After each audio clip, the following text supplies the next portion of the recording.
परत एकदा बघा. According to Bohr's first postulate mv square upon r is equals to 1/4πε0 e square upon r घेतलं होतं काल. त्यानंतर एक आर कॅन्सल झाला, m इकडे शिफ्ट झाली, v square is equals to 1/4πε0 e square upon mr झालं. According to Bohr's second postulate, angular momentum is integral multiple of h upon 2π. म्हणून mvr is equals to n into h upon 2π. त्यातला v चा formula तयार केला होता, n into h upon 2π mr. 2π mr. त्याचं v square केलं होतं, v square is equals to n square h square 4π square m square r square.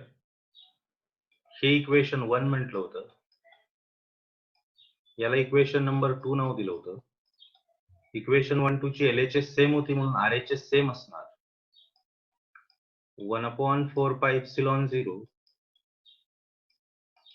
e square upon r square e square upon mr is equals to n square h square upon 4π square m square r square झालं होतं. त्यातलं 4π आणि mr इकडे cancel झालं होतं, इकडे शिल्लक राहिलं होतं e स्क्वेअर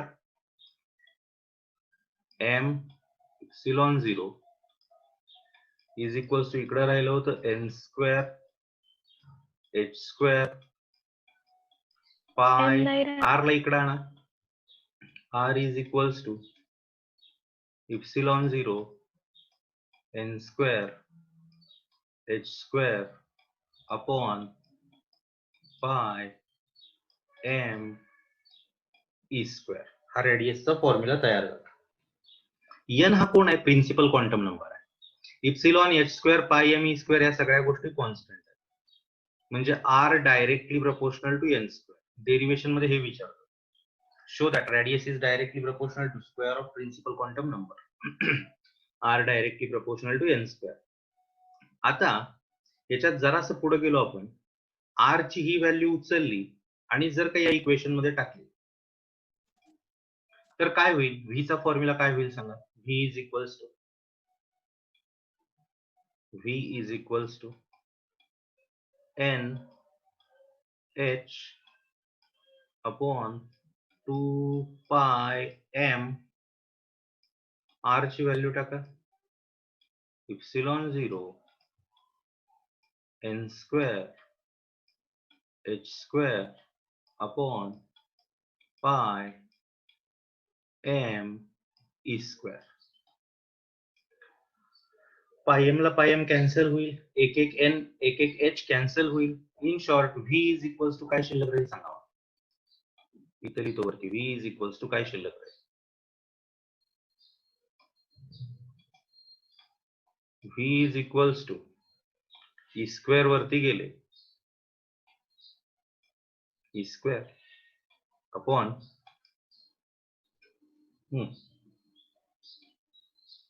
2 इप्सिलॉन 0 एक n शिल्लक राहिला आहे, एक h शिल्लक राहिला आहे, e square upon 2 epsilon 0 h n. जर का आपण हे ऑदर ऍटम साठी लिहिलं तर फक्त इथं कोणी मल्टिप्लाय करायला लागतं रे? z ना. z into e square upon 2 epsilon 0 n h. याच्यातनं काय प्रूव्ह झालं? v inversely proportional to n. velocity is inversely proportional to square of principal quantum number. आता याच्यासाठी सीईटी शिकायची असेल किंवा नीटला असेल तर आपण डायरेक्ट फॉर्म्युला यूज करणार आहे. कसे डायरेक्ट फॉर्म्युला यूज करणार आहे बघा. इप्सिलॉन 0 ची व्हॅल्यू सगळ्यांना माहिती आहे, 8.85 into 10 raised to minus 12. h हा प्लँक्स कॉन्स्टंट आहे, 6.63 into 10 raised to minus 34. पाय 3.14. मास ऑफ इलेक्ट्रॉन पण सगळ्यांना माहिती आहे, 9.1 into 10 raised to minus 31 kg. आणि ई म्हणजे काय रे? Charge of electron. तो पण सगळ्यांना माहित आहे, किती आहे? 1.6 into 10 raised to minus 19. या सगळ्या व्हॅल्यू टाकल्या आणि n इज इक्वल्स टू 1 वापरलं म्हणजे पहिलं ऑर्बिट जर का असेल तर r ची व्हॅल्यू येते 0.053 मीटर नॅनोमीटर किंवा 0.53 अँगस्ट्रॉम. लक्षात ठेवा ही व्हॅल्यू मी दिलेली शेव दुसरी 0.53 अँगस्ट्रॉम. मग जर का दुसरी व्हॅल्यू फक्त पाहिजेल आहे, RN पाहिजेल आहे, तर तुम्हाला 0.53 इंटू एन स्क्वेअर करायचं आहे. फक्त लक्षात ठेवा काय करायचं आहे, 0.53 इंटू एन स्क्वेअर. लक्षात आलं सगळ्यांना? RN चा फॉर्म्युला काय असणार आहे, 0.53 एन स्क्वेअर. दुसरं ऑर्बिट, तिसरं ऑर्बिट, सातवं ऑर्बिट, कुणाची पण रेडियस विचारू दे, इन टर्म्स ऑफ अँगस्ट्रॉम काढता आली पाहिजे. या आर्टिकल मध्ये मी तुम्हाला वेलॉसिटी पण सांगितले, रेडियस पण सांगितले, दोन्ही आर्टिकल कंप्लीट झालेले आहे. त्यानंतर नेक्स्ट पॉइंट घेणार आहे मी आता आज.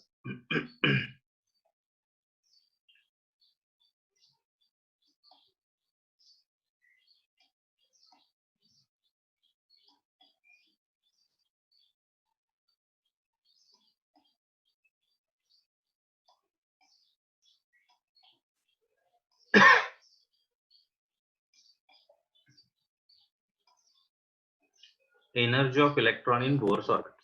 बघा आता, energy of electron in Bohr's orbit. बोहरच्या ऑर्बिट मध्ये टोटल एनर्जी किती असते?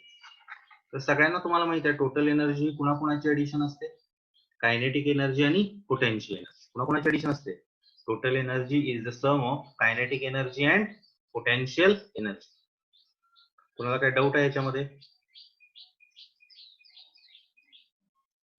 टोटल एनर्जी ही कुणाकुणाची एडिशन असते? कायनेटिक एनर्जी आणि पोटेन्शियल एनर्जी. इलेक्ट्रॉन गोल फिरायला लागलाय, पहिला पॉइंट आपला फिक्स असणार आहे, कुठला रे? Consider an electron. कन्सिडर काय करायचं, an electron of mass m is moving along nucleus in circular orbit of radius r with speed v. किती स्पीड ने फिरायला लागलाय? with speed v.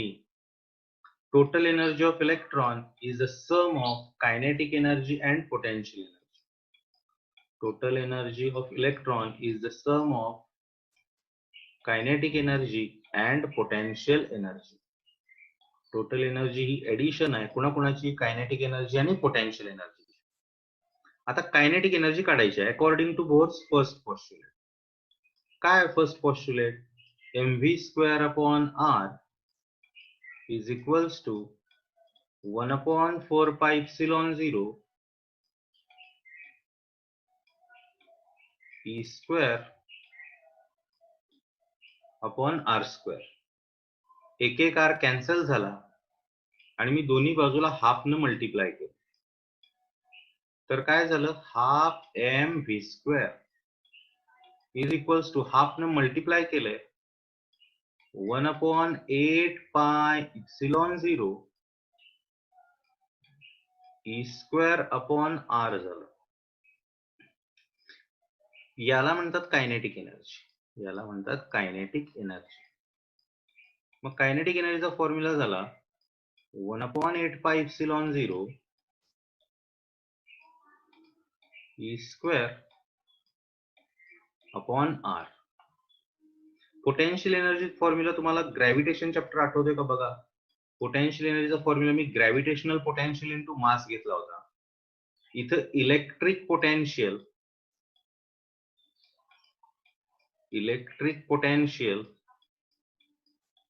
तिथं मास असतं, इथं चार्ज असतो.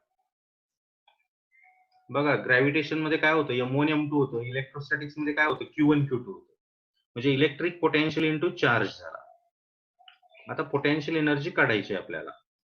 Potential energy is equals to electric पोटेन्शियलचा फॉर्म्युला सगळ्यांना पाठ आहे, मी डेरिवेशन पण घेतलंय त्याचं इलेक्ट्रोस्टॅटिक चॅप्टर मध्ये. 1/4 pi epsilon 0 e upon r. Charge of electron minus E असते त्यामुळे मायनस ई घेतला. मग टोटल किती झालं इथं आता, minus 1/4 pi epsilon 0 e square upon r. जर का मी दोघांची ऍडिशन केली तर मला टोटल एनर्जी मिळणार आहे. Total energy is equals to kinetic होती 1/8πε0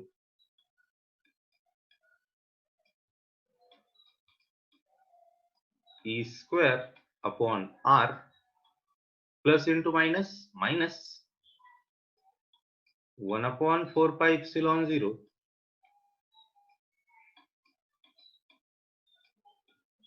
E square upon R.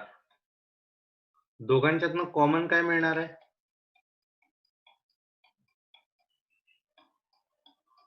1/4πε0 E square upon R. पहिल्या ब्रॅकेट मध्ये इथं 8 आहे त्यामुळे 1/2 राहील, -1 राहील. 1/2 -1 -1/2 1/2 -1 -1/2 आणि -1/2 जर का घेतलं इथं तर टोटल एनर्जीचा फॉर्म्युला होतोय total energy is equals to -1/8πε0 E square upon R. Negative sign shows that electron is bound to the nucleus. Negative sign काय दाखवतं? Electron is bound to the nucleus. तो न्यूक्लियस बरोबर बांधला गेलाय. जर का मी याच्यात R ची व्हॅल्यू पुट केली मगाशी आलेली तर इक्वेशन असं होतंय -1/8πε0 E square upon रेडियस मगाशी कोणाला आठवते का? रेडियसचा फॉर्म्युला काय होता? रेडियसचा formula R is equals to n square ε0 n square h square ε0 n square h square upon pi m e square. हे सगळं वरती गेलं तर टोटल एनर्जीचा फॉर्म्युला तयार होतोय -me⁴. लक्ष देऊन बघा, टर्म खालनं वरती घालवल्या पाहिजेत तुम्ही व्यवस्थित. -me⁴.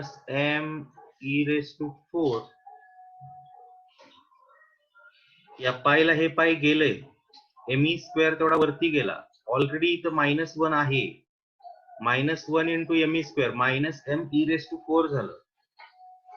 8 पायला पाय गेलंय, epsilon into epsilon ε0 square n square h square. सगळ्यांनी फॉर्म्युला लिहून ठेवा स्वतःकडे टोटल एनर्जीचा. Total energy is equal to -me⁴ 8ε0 square n square h square. याच्यात बघितलं तुम्ही तर सगळ्या गोष्टी ज्या आहेत त्या कॉन्स्टंट आहेत, म्हणजे एनर्जी ही inversely proportional to square of principal quantum number असते. Energy is inversely proportional to square of principal quantum number असते. आलंय सगळ्यांना? Energy is inversely proportional to square of principal quantum number. कुणाला काय डाऊट आहे आर्टिकल मध्ये आताच्या? जर का ऑदर ऍटम साठी वापरलं हायड्रोजन सोडून तर ई स्क्वेअरच्या पाठीमागे किती लावणार रे? फक्त नंबर ऑफ इलेक्ट्रॉन ना. नंबर ऑफ इलेक्ट्रॉन साठी काय लावणार? झेड. आणि त्याचा स्क्वेअर होईल, त्यामुळे ते काय राहील रे? Z square. ते काय होईल? Z square. त्यामुळे तुम्हाला प्रत्येक इक्वेशन मध्ये फक्त एकच लाईन ऍड करायची. मी दिलेली सगळी इक्वेशन जी आहेत ती सगळी इक्वेशन लिहून झाली की for other atom having Z number, having atomic number Z म्हणायचं, हॅव्हिंग ऍटॉमिक नंबर झेड, आणि एक ओळ फक्त ऍड करायची. प्रत्येक ईच्या पाठीमागे झेड लावायचा, ई स्क्वेअरच्या पाठीमागे झेड स्क्वेअर लावायचा. ते पण सगळ्यात शेवटी, सुरुवातीपासून लावत यायचं नाही. शेवटी फक्त एक लाईन ऍड करायची बस. बाकी आधेमध्ये कुठेही लाईन ऍड करत बसू नका, काहीही उपयोग नाही आहे. मी सांगतोय तेवढंच फक्त करायचं. सगळे इक्वेशन हाय असे लिहायचे आणि इक्वेशनच्या खाली फक्त एकच लाईन टाकायची. If Z is the atomic number for other atoms then. आता हे जर का कळालं असेल तर पहिल्या ऑर्बिटची एनर्जी तुम्हाला पाठ करायची आहे. जसं तुम्ही पहिल्या ऑर्बिटची मगाशी रेडियस पाठ केली होती. पहिल्या ऑर्बिटची रेडियस होती 0.53 अँगस्ट्रॉम. तसं पहिल्या ऑर्बिटची रेडियस, पहिल्या ऑर्बिटची एनर्जी जी असते ती असते E1 is equals to -13.6 electron volt. आता दुसरं ऑर्बिट पाहिजे असेल तर तुम्हाला माहित आहे E inversely proportional to n square आहे. E inversely proportional to n square आहे. तर तुम्हाला फक्त E2 is equals to -13.6 upon 4 करायचं आहे. E3 पाहिजे असेल तर -13.6 अपॉन 3 चा स्क्वेअर 9 करायचा आहे. असं करत तुम्हाला जायचं आहे. इन शॉर्ट En काढायचं असेल तुम्हाला, En काढायचं असेल तर -13.6 अपॉन n स्क्वेअर करायचं आहे तुम्हाला. आणि फॉर अदर ऍटम्स साठी इथं फक्त काय होईल रे, झेड स्क्वेअर. इथं फक्त काय होईल, झेड स्क्वेअर. कळतंय हे सगळ्यांना? अरे कळाले का हे आर्टिकल? हा सर. ठीक आहे. त्यानंतर पुढे जाणार आहे आपण नेक्स्ट पॉइंट.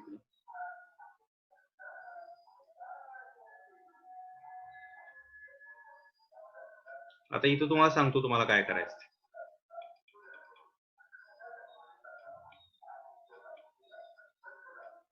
हे एवढं झालं, binding energy is also called as ionization energy. याच्या खाली फक्त असं लिहायचं, फॉर ऍटम किंवा for nucleus, for atomic number Z,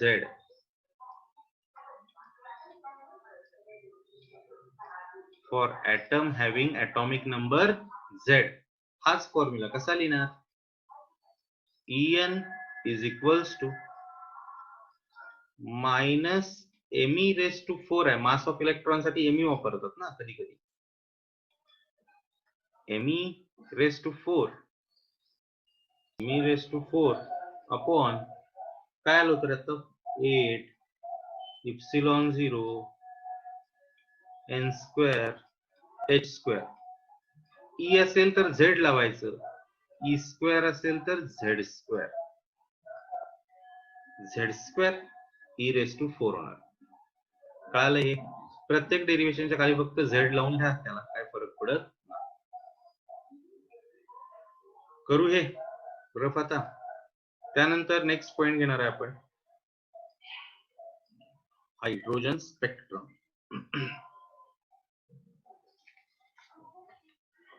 एक मिनिट.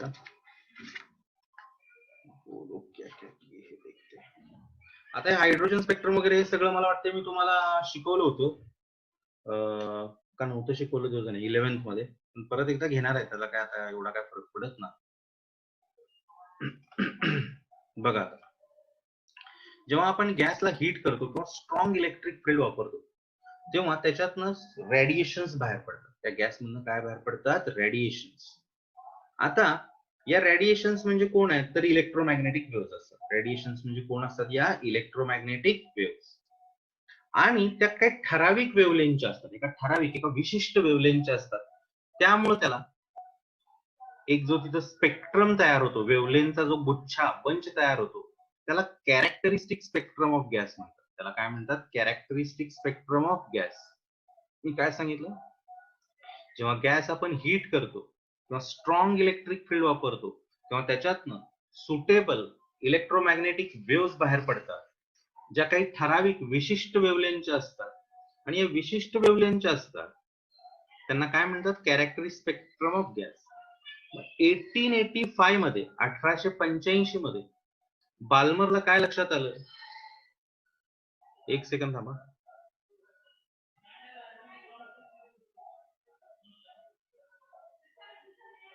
इन 1885 मध्ये बाल्मरला काय लक्षात आलं की जेव्हा त्यानं हायड्रोजन गॅस तापवला, जेव्हा त्यानं हायड्रोजन गॅस हीट केला तेव्हा त्याच्यातनं ज्या वेव्हलेंथ बाहेर पडल्या त्याला त्यांना नावं दिली, H alpha, H beta, H gamma आणि H डेल्टा.